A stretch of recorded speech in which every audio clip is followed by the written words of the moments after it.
wabarakatuh. Salam, Om Swastiastu, Namo Buddhaya, salam kebajikan, salam sejahtera bagi kita semua. Saya Ahmad Taufik Siregar, SHUT MSI, selaku Kepala BPDAS Asahan Barumun. Tanaman macadamia yang dikembangkan di sekitar kawasan Danau Toba bertujuan untuk merehabilitasi hutan dan menghijaukan lahan kritis. Tanaman ini juga nilai ekonomi tinggi dan diyakini akan meningkatkan kesejahteraan masyarakat sekitar kawasan Danau Toba. Tanaman macadamia ini memiliki keunggulan tersendiri dan sangat cocok untuk dikembangkan di ekosistem Danau Toba, yang mana kita ketahui di sekitar ekosistem Danau Toba itu memiliki lingkungan alam yang sangat unik sekali. Artinya mengalami lahan yang cukup kering, rawan kebakaran, mempunyai volume tanah yang tipis. Nah, macadamia ini keunggulannya pertama tanaman yang tahan akan kebakaran atau api, kemudian juga dia tahan terhadap kekeringan, dan juga di samping itu juga dia bisa tumbuh di volume tanah yang tipis, dan yang paling utama adalah nilai ekonomi daripada buahnya berupa kacang macadamia ini memiliki harga jual yang sangat mahal di pasaran.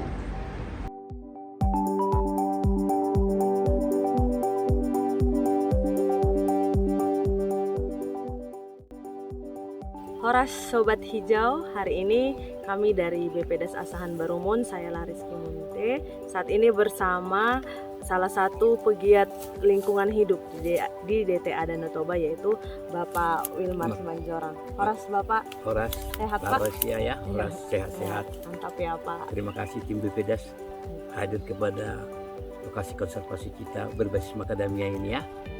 Jadi Sobat Hijau, hari ini kita berada di Desa Hutaginjang, Kabupaten Samosir, di mana di sini pernah dilakukan kegiatan penanaman macadamia yang dilakukan oleh Bapak Wilmar Simanjorang bersama timnya. Jadi boleh kita tanya-tanya ya terkait pengembangan macadamia di DTA Danau Toba ini. Jadi Bapak izin kami tanya ya Pak, dulu boleh diceritakan nggak Pak, ini kegiatannya itu dimulai tahun berapa, jenis tanamannya apa gitu kan, terus lokasinya di mana? Baik, terima kasih Larissa ya. Lariski Pak. Lariski ya, Ya. Laris Rezeki. Ya. Terima kasih teman-teman sahabat hijau.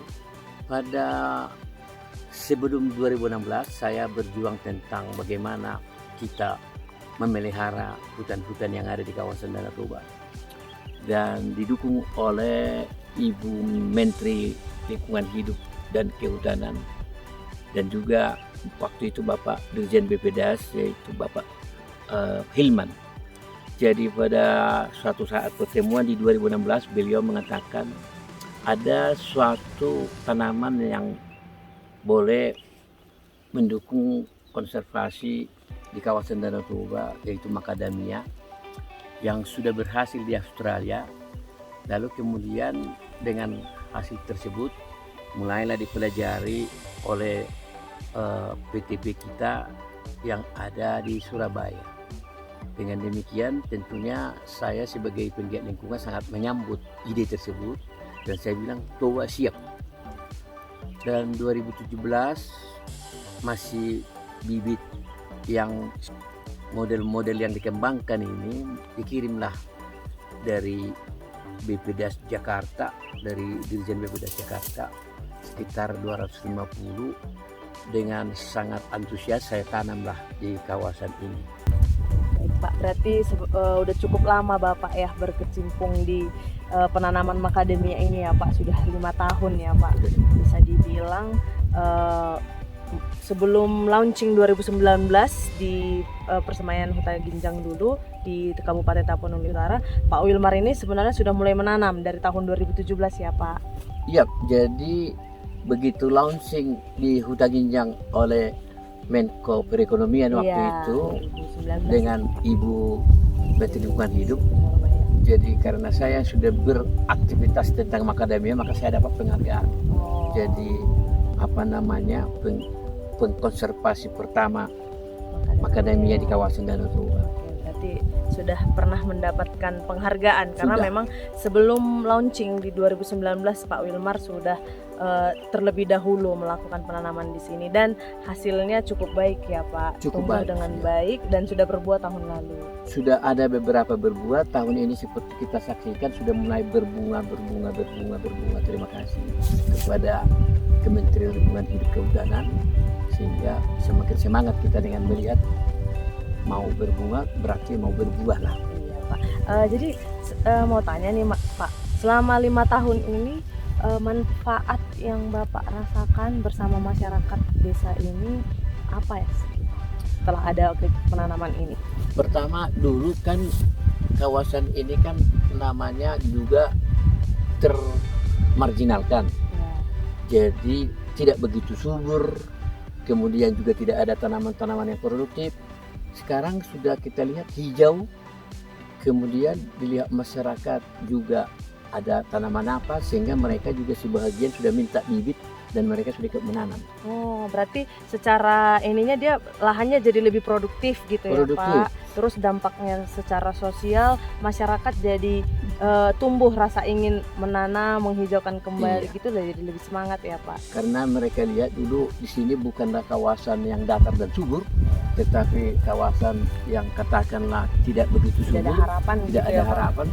Sekarang bersama-sama dengan tanaman yang lain sudah jadi hijau kawasan ini. Iya, jadi bisa dibilang macadamia ini pemberi harapan juga ya Pak untuk masyarakat sekitar ya Pak. Iya, jadi Masyarakat barangkali pengharapan dari segi konservasi bagaimana kita supaya DTA yang hijau untuk juga memelihara air ke kawasan Danau Toba juga yang akan saya yakini ke depan seperti dulu diintrodusir dari Kementerian Lingkungan Hidup dan Kehutanan, bahwa di samping dampak penghijauannya nanti akan ada dampak ekonomi. Ya. Jadi kalau ini nanti sudah berbuah panen karena pasarnya menggiurkan di pasar internasional, mungkin nanti masyarakat juga di samping sekarang sudah beberapa secara parsial di kawasan Danau Toba, mungkin nanti ini akan banyak nanti yang berhektar-hektar sehingga hijaulah kawasan Danau Toba ini. Amin, mantap Pak. Ya, Ya. semoga semangatnya Pak Wilmar juga bisa diikuti oleh masyarakat sekitar. Jadi DTA Danau Toba itu semakin hijau dan bermanfaat secara ekonomi untuk masyarakat ya Pak. Karena buah macadamia ini harganya cukup mahal seperti itu. Harapan kita, jadi saya sebagai penggiat lingkungan bukan semata ekonomi, tapi bagaimana ini ditiru oleh masyarakat kita, karena dapat berkat kita kawasan Danau Toba ini lihatlah perbukitannya, danaunya, alamnya sangatlah menjanjikan. Dengan demikian mudah-mudahan motivasi konservasi saya ini yang juga berdampak nilai ekonomi ini akan semakin ditiru dan semakin banyak pelakunya. Itu yang kita inginkan. Siap, mantap, Pak. Jadi setelah kita tahu nih manfaatnya secara lingkungan, ekologi, sosial, bahkan ekonomi. Nah, kita harapkan semoga masyarakat yang lain juga ikut turut. Jadi DTA Danau Toba semakin hijau, Danau Toba semakin lestari dan bermanfaat bagi sosial ekonomi masyarakat.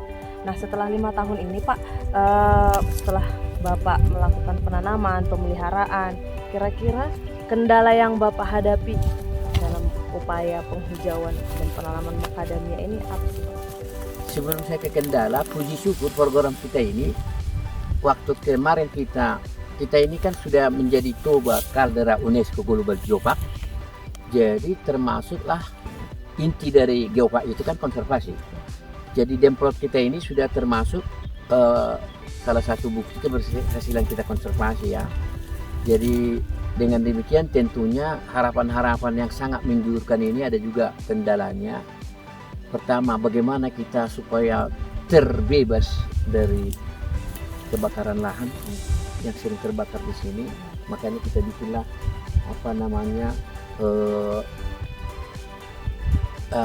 jalan untuk sekat bakar. Sekat bakar, iya Pak. Kemudian sekeliling ini selalu sebelum musim kemarau panjang datang kita babat sehingga tidak akan menjalar api. Puji syukur mulai kita tanam 2017 belum pernah sampai ke dalam api. Ini yang kendala yang pertama. Kendala yang kedua ialah tentunya kita tidak semata ini harus kita bersihkan gulmanya. Jadi minimal gulmanya ini harus kita potong ini 2 kali dalam 1 tahun. Jadi tiap 6 bulan lah. Kali 6 bulan harus ada pembersihan. Kenapa harus kita potong? Masyarakat di sini seperti kalian tonton, khususnya di kawasan Danau Toba ini sudah terbiasa dengan pemakaian teknologi kimia. Saya usahakan di kawasan ini tanpa Roundup, tanpa kimia. Itu salah satu tantangan, bukan kendala ya. Iya, Nah, dengan demikian tentunya butuh orang yang reguler untuk memotong, membabat gulma-gulma ini. Nah, cuman di sini susah mencari tenaga kerja seperti di Jawa sana dan barangkali juga di daerah Karo sana. Kendala orang yang mau melihara itu kendala saya di sini. Iya, misalnya sekarang syukur saya juga pengen ini saya pupuk. Lalu barangkali ini sudah saatnya kerjasama dengan orang-orang pertanian dan perkebunan, mungkin pupuk apa yang cocok sehingga mendorong buahnya yang betul-betul bagus melalui bunga yang betul-betul bunga yang bagus.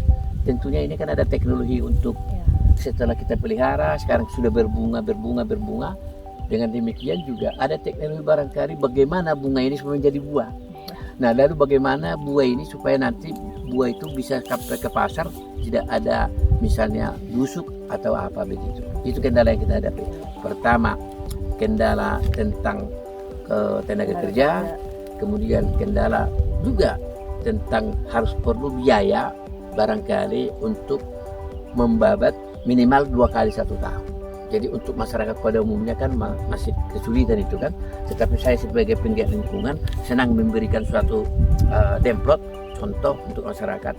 Ya saya juga enjoy lah walaupun belum menguntungkan secara ekonomi tapi menguntungkan ini secara misi saya.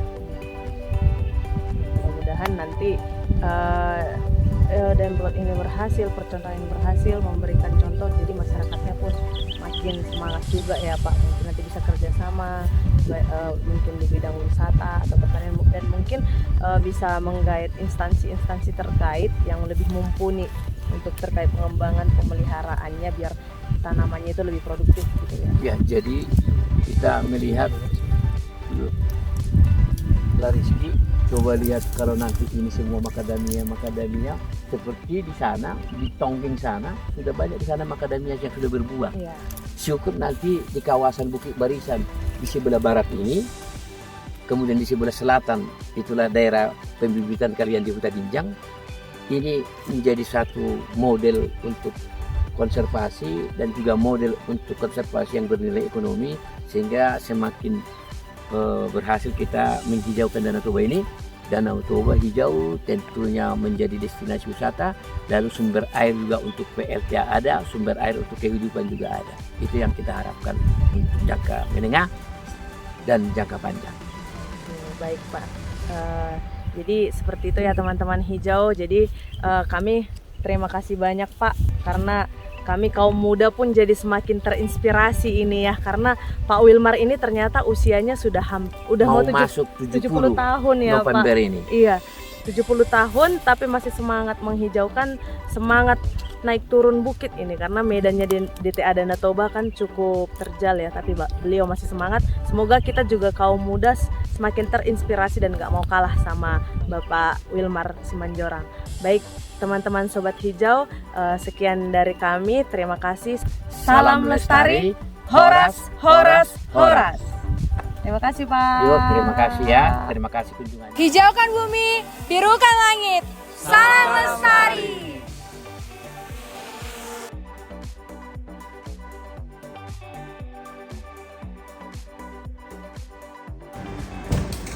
Upaya pemulihan lahan kritis di Kepulauan Danau Toba merupakan kewajiban atau tanggung jawab kita bersama. Jadi kita secara bersama untuk melakukan kegiatan penanaman macadamia di Danau Toba untuk menghijaukan kembali kawasan Danau Toba kita. Bersama kita akan bisa untuk melestarikan ekosistem Danau Toba. Mari bersama kita lestarikan ekosistem Danau Toba dan mari bersama kita kembangkan tanaman macadamia di seputaran Danau Toba untuk pelestarian lingkungan alam dan juga untuk mensejahterakan masyarakat di seputaran kawasan ekosistem Danau Toba. Terima kasih.